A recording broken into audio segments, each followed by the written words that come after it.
मनुष्य भी बड़ा विचित्र प्राणी है। अपनों से नीचे के स्तर के लोगों को वो हे दृष्टि से देखता है, उनका उपहास उड़ाता है, उनसे बार बार कहता है कि तुम्हारा कुछ नहीं हो सकता, तुम भविष्य में कुछ नहीं कर पाओगे।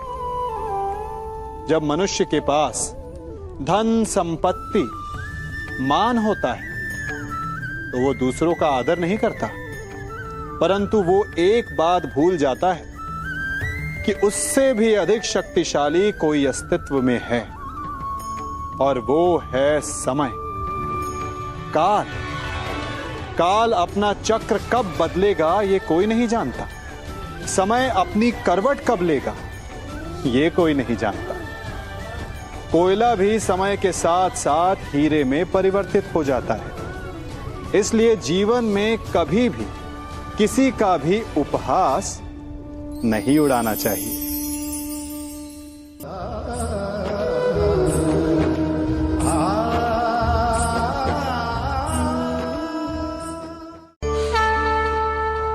गर्व,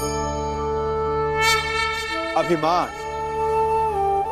और अहंकार, ये तीनों सुनने में एक जैसे लगते हैं, परंतु तीनों का अर्थ भिन्न होता है और परिणाम भी।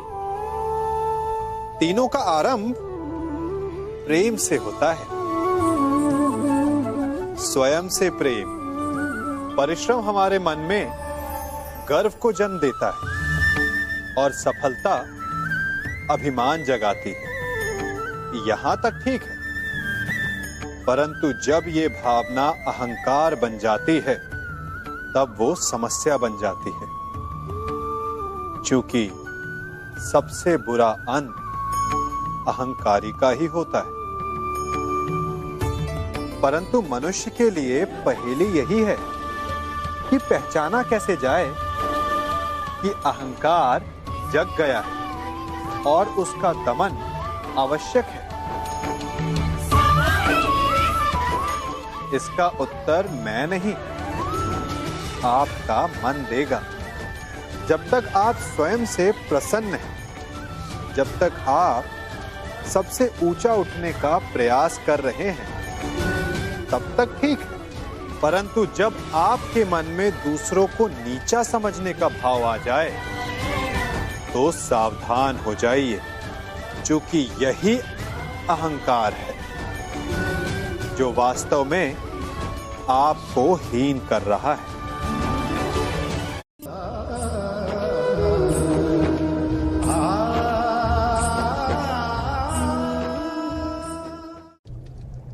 हमारा शरीर प्रकृति का एक महान आविष्कार है।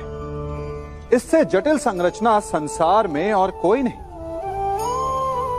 हमारा शरीर जितना जटिल है, यदि इसे ठीक से जाना जाए तो इससे अधिक सरल ज्ञान देने वाला और कोई नहीं।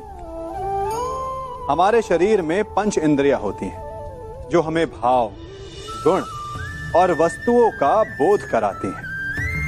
हमारे पास आंखें हैं, नाक है, स्पर्श के लिए त्वचा है, कान है और जीभा है। सबका भिन्न भिन्न कार्य है।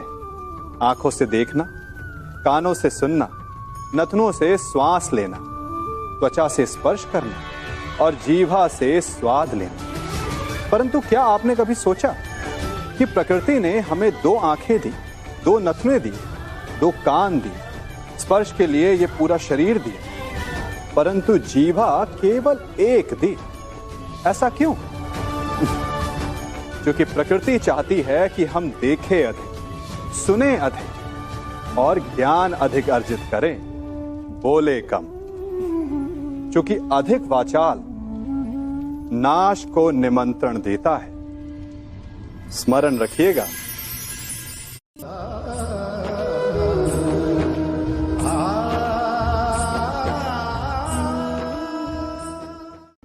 मनुष्य की सबसे बड़ी दुर्बलता क्या होती है? सोचिए। धन, प्रेम, अहंकार।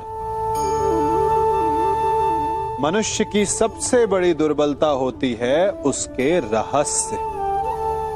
चाहे आप कितने भी शक्तिशाली क्यों ना हो, कितने भी प्रबल क्यों ना हो, परंतु उसके रहस्य उसके नाश की चाबी होती है। इसलिए यदि प्रबल रहना है, शक्तिशाली रहना है, समर्थ रहना है, तो अपने रहस्य को किसी को भी ना बताएं, ना मित्र को और ना ही शत्रु को, क्योंकि समय पड़ने पर कब कौन शत्रु हो जाए ऐसा कहना संभव नहीं। विभीषण को रावण के अमृत कुंड का ज्ञात था, इसीलिए प्रभु श्री राम रावण का वध करने में सफल हो सके। इसलिए उचित यही है कि आप अपने रहस्य को स्वयं तक ही सीमित रखें।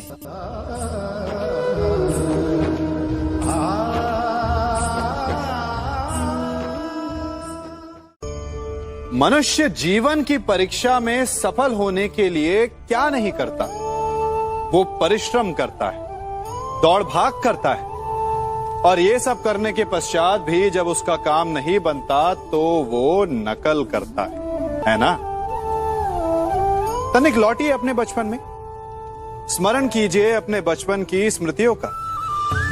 क्या स्मरण हुआ? विद्यालय में जब आप परीक्षा देने जाते थे तो क्या होता था? आप ना सही, परंतु कोई ना कोई सफलता पाने के लिए नकल करता ही था और उत्तीर्ण भी हो जाता था, है ना? परंतु जीवन की परीक्षा ऐसी नहीं होती। नकल करने वाला सफल नहीं होता। कारण विद्यालय में सबके प्रश्न पत्र एक होते थे, परंतु जीवन के प्रश्न पत्र और उनकी कठिनाई सबके लिए भिन्न होती, तो निश्चित रूप से उनके उत्तर भी भिन्न होंगे ना। इसलिए यदि आपको जीवन में सफलता पानी है तो नकल ना कीजिए, स्वयं के प्रश्नों का उत्तर स्वयं ढूंढिए और सफलता आपकी ही होगी।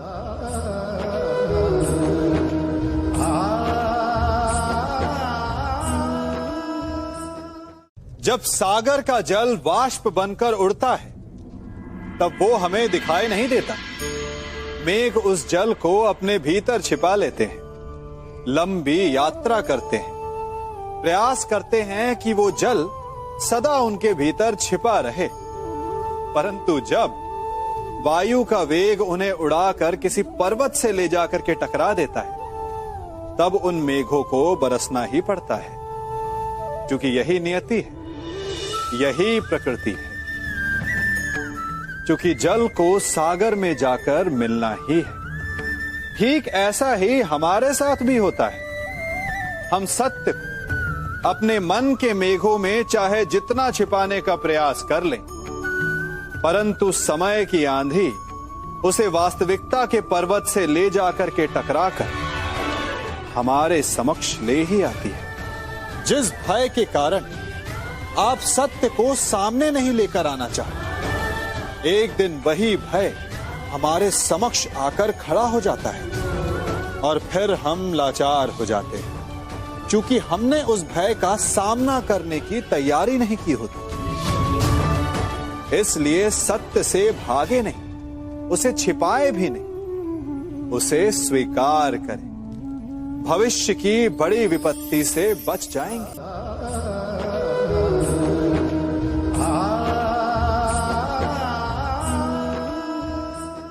कभी कभी आप सबके जीवन में एक ऐसी विचित्र समस्या अवश्य आती है कि शक्तिशाली के समक्ष मौन हो जाओ। कि उस शक्तिशाली से विवाद करने से बचने के लिए आप मौन रह जाते। मानता हूं, ऐसा करने से आप एक विवाद से बच जाते, एक संघर्ष से बच जाते, परंतु ऐसा बचाव एक बड़े संघर्ष को जन्म दे देता है। कैसे? हमारा मौन रहना अनजाने में उसका समर्थन बन जाता है और वो स्वयं को अधिक शक्तिशाली अनुभव करता है और यहां से हमारा दमन प्रारंभ हो जाता है। एक के बाद एक हम अन्याय में अनचाहे रूप से सम्मिलित होते चले जाते, तो इसका तोड़ क्या है? ये समझने के लिए ये जानना आवश्यक है कि ऐसी कौन सी बात है जो आपको विरोध करने से रोकती है। ये सामने वाले की शक्ति नहीं जो आपको रोकती है, ये आपके भीतर छिपा भय है जो आपको रोकता है। हाँ, कभी कभी भय आपकी सुरक्षा अवश्य कर सकता है, परंतु साथ साथ ये भी जानना आवश्यक है कि ये भय ही है जो आपको मौन भी रखता है। इसलिए अपने मन से भय को निकालिए और खुलकर अनीति का, अन्याय का विरोध कीजिए, और फिर देखिएगा आपका मन कितना मुक्त, कितना हल्का अनुभव करेगा।